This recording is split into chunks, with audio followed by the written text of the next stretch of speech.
Aiden had never been the kind of person others noticed. He wasn't the loudest voice in the room, or the one chasing attention. He walked quietly through life, head down, trying not to take up space.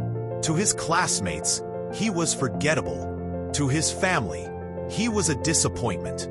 To the world, he was invisible. But when he was alone, that was when the real Aiden existed, behind the door of his small room, with peeling paint on the walls and a single cracked guitar across his lap.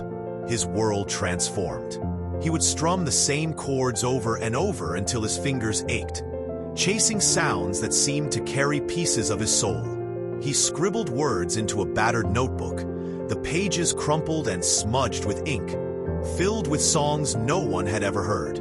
Music was the only place where he belonged, the only place where the weight of the world, the insults, the silence, the endless reminders of his insignificance seemed to lift.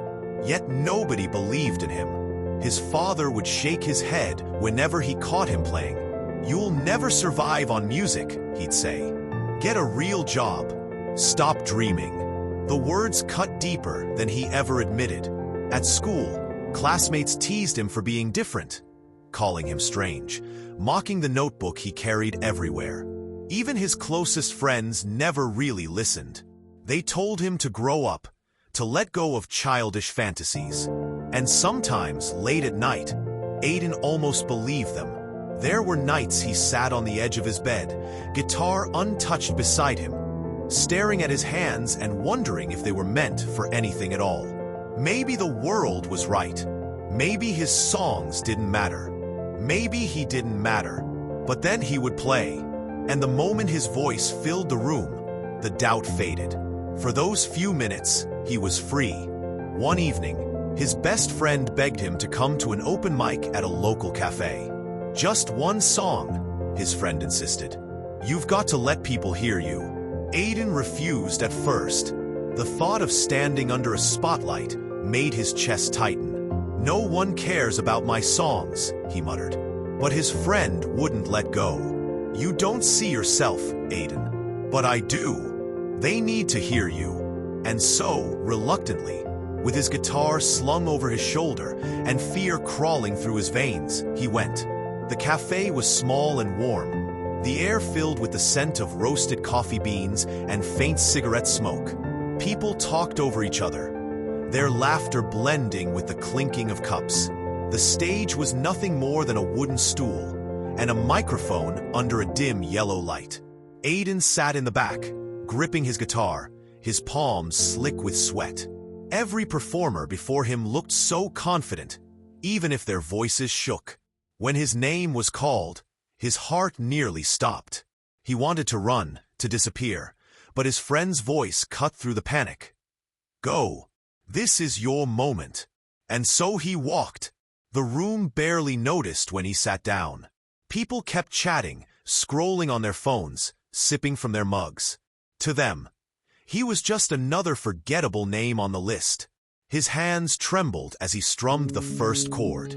The sound was thin, fragile, but then came the second, and the third, and with it his voice. It cracked at first, small and unsure, but he kept going. He closed his eyes and sang not to the crowd, but to himself, to the boy who had spent years in silence, to the pain he had buried in notebooks, to the parts of him no one had ever seen. And then something changed. The noise in the cafe began to fade. One by one, conversation stopped. Heads turned. The air shifted, as though the entire room had been caught in a spell. His voice grew stronger, rising with every lyric, carrying years of loneliness, of rejection, of longing. It wasn't perfect, but it was real. By the final note, the cafe was silent. And then, like thunder, applause erupted. Chairs scraped as people stood, clapping, cheering, shouting his name. Aiden's chest heaved.